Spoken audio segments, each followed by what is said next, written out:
Hi guys, that's me here and I'm back with the Barnet FIFA 13 manager mode commentary thing that has just recently started. These are the games coming up. All four of the next games that you saw there are coming up. The first of which is Accrington at home. You know, Accrington are a relatively good team. Obviously, we always remember for that famous advert with the, little kid who drank his milk and said, "Who the hell are Accrington Stanley?" or something like that. It was 70s before my time. But they remember for that. Obviously, also in more recent times they've been in financial difficulties, but they're out of it now. They're a relatively good team. Symes is the striker. I remember he doesn't play for them anymore, but he used to play for them. He's a very good striker down that level, League 2, League 1 type level. He's a very good striker, I think. But yeah, we get an early chance with Curtis Weston. I believe that Curtis is his first name, but unfortunately doesn't go in. That's a nice little volley there, but again, unfortunately doesn't go in. And again, a header that unfortunately doesn't go in. The first half is basically just full of chances that we were very unfortunate not to score. There again, that's probably the hardest one to score. But we go at half-time 0-0, and I was quite disappointed because, yeah, you know, we had been playing relatively well, had been creating chances, and here again, just after half-time, still creating chances. And this is like Accrington's first real chance, and it turns out to be a penalty. So immediately I'm thinking, oh my god, this is so annoying. So I'm thinking I'm going to concede. So because I started my backup team, I meant to at the start, I didn't. So I'm bringing on players like Broske and De Silva, two players I believe to be, well, two of my better players anyway. So I make those substitutions just before the penalty's taken. The way it was going, I just thought this was going in. But my goalkeeper makes a big boy save, big man for the big occasion. I don't know what that was. I think I just skipped a little bit maybe. I don't know. We managed to get away, get on the break, and Broske going through. His first touch, his second touch is a good one. It's a shot, but it gets tipped over, just tipped over, and then from the resulting corner, boom! Great header from Stevens there. I don't know his first name. It might be Daniel David, something like that. But D. Stevens gets a brilliant header and just powers it in. I was so relieved because after saving that penalty, I just had the burst of energy. But here, I was certain they were going to score. But somehow, look at this fake shot. A little fake dummy type thing. It wasn't really a fake shot. But that was a brilliant way to get out of trouble, and that it ends 1-0. So the last, since the penalty to the end of the whistle, I just had so much fun playing that. I was so frustrated before it, but at the end of it, I was so happy. Graham Stack got man of the match. Fair enough. Brilliant penalty save.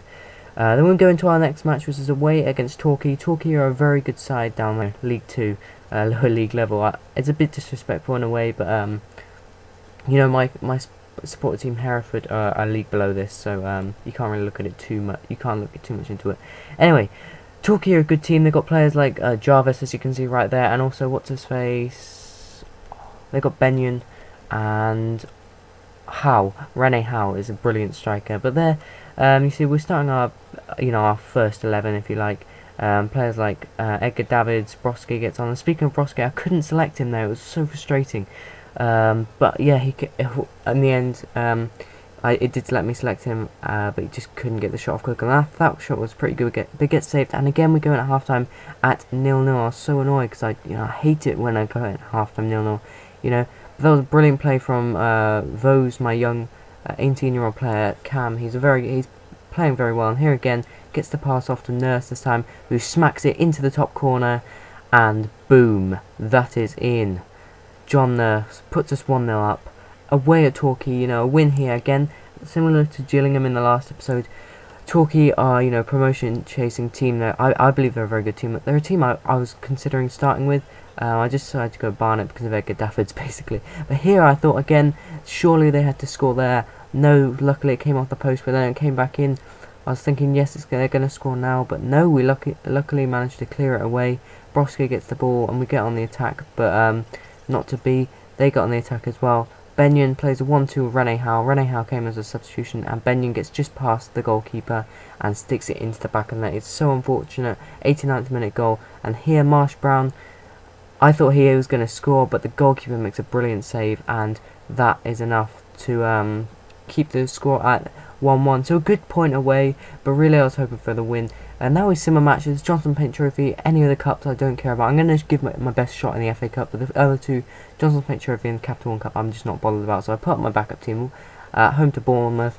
I'd like to give a shout out to Mark Pugh there, playing for Bournemouth, former Hereford player. He's probably my favourite Hereford player of all time. He's an absolute legend. But yeah, then we managed to sell finally our first sale of the season. Ricky Holmes goes to Morecambe for 80,000 coins. 80 million would be nice. And then we get a bid for Liam O'Brien of 100k. He is worth 130, but I thought I'd just let him go. Then we make a few what do you call them? A few bids for players. First of all, I don't know how to pronounce that first guy's name, but this guy Kone, he's really pacey young striker, so I'm hoping that he can come off the bench and do some good stuff for me. And then we also make a bid for this Budorov, I think they say it. I had him in my, I don't know why, I'm pretty sure I told you about my Rotherham save in the last one. I had a Rotherham career. Didn't really go too far with them, but yeah, I had him in that and he was very good. But none of those players have joined yet. So we go into the match against Bristol Rovers, same squad as in the last match. But last match we saw anyway, I was feeling relatively confident. You know, Bristol Rovers are a decent team, but I was pretty confident I could, you know, pull off a win here, and just generally get the 3 points. But I was really looking not just to get 3 points, because that's always a, you know, that's a mid-table type thing, ambition. And here I thought we were going to score. Just saying I want to get the 3 points is kind of a mid-table thing. You know, obviously you take it if you have to take anything. But wait a second, boom! What a goal from Alex Broske. I think Broske is how you say his name. That's how they say it on the commentary anyway. They do get a few of them wrong, but yeah. What was I saying before? I was saying something before, I can't remember now. But yeah, Alex Broske with a brilliant goal there. Gets the tackle, and then the little dipping shot into the far post, and I was really, really happy with that. Then the ball comes out to Edgar Davids here, and I was thinking, yes, Edgar, go and hit it. Unfortunately, it's pretty much straight at the goalkeeper. It's not a great shot, but Davids will get that goal eventually. Is it here? No. The volley goes just over the bar. So disappointed with that. It would have been a really, really nice goal. Contender for goal of the season already, that would have been. But unfortunately, it wasn't. But yeah, this is what I was basically doing the whole match. I left this one particular clipping because it's my best passage of passing. There's a bit before that as well, but De Silva here gets the chance, and similar to John Nurse in the last game, he gets a brilliant shot and a really, really nice goal into the top corner. So I was really, really happy with that. You know, I'm 2-0 up at home to Bristol Rovers, who are a good team. I think this is what I was saying before. Bristol Rovers, they're a good team. But they're like a mid-table team. They're a team we should be winning to, trying to get past. And like I was saying, obviously you take the 3 points if you're offered them at the start of the game. Obviously you would, but just saying that, you know, I was determined to go out and get a big win. Broske hits the post there, really unfortunate. I got you a replay here because it was a good finesse shot, but if it had been on his left foot, which is his stronger foot by the way, I think it would have been a goal. But here, Tunkara, the former Sunderland reserve striker, and I believe he was in their youth team as well. Sorry that bugged out. I actually made substitutions in between that, which you'll see out just in a minute. But Tunkara there, really, really nice finish pass. Not Graham Stack actually, I brought in someone else. Weston Marsh Brown and Camjo, I think so you say his name, come on. So I was quite happy with that. And then straight from the kick-off, you know, I just wanted to keep possession but still go on the attack. John Nurse gets past their left back there, I'm not sure who it was. Puts in the cross, and Alex Broske, big header for the big occasion. Reminds me of Drogba that. And, well, not really a big occasion, but for a big moment to seal the win. Alex Broske, 82 minutes in, 3-1 up. Surely we can't lose now. Onto the concrete. He gets tackled by his own teammate. You'd think his teammate would be nicer, but he just takes him straight out onto the concrete. And Broske's out for eight years. No, that was a joke. That was sarcastic if you did not get that. But Alex Broske gets man of the match with a 9.7 rating. Yeah. So the players who we offered contracts to did decide to come. The Budorov, Kone, and I'm just going to call this guy Tabo or Thabo. I'm going to just call him Tabo because I can't pronounce his second name. I probably could if I tried, but yeah, nothing happens on transfer deadline day as you're going to see here. So yeah, nothing really happens. Now we've got a squad report. Graham Stack, you know, who's so close to getting, you know, who's what was I about to say? Who's so close to getting Player of the Month. In the end, Alex Broske got Player of the Month for FIFA, but we got our own Player of the Month and Goal of the Month competitions coming up in within the club. So you'll see who gets that in just a minute. But this is the squad report. Alex Broske on excellent form. You know, quite a few players in really, really good form here. Carlo De Silva, who's actually on loan from Crystal Palace. I didn't know that before, but now I do.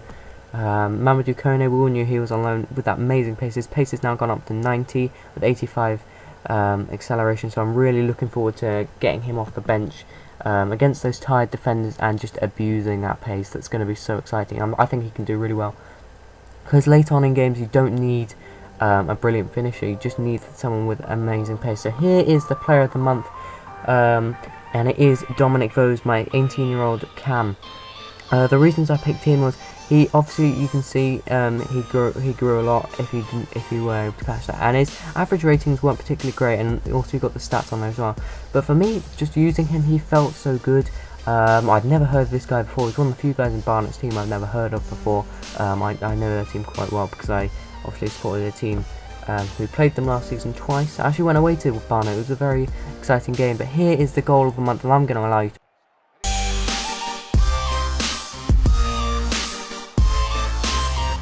So that was my goal of the month, Alex Broske versus, Bristol Rovers.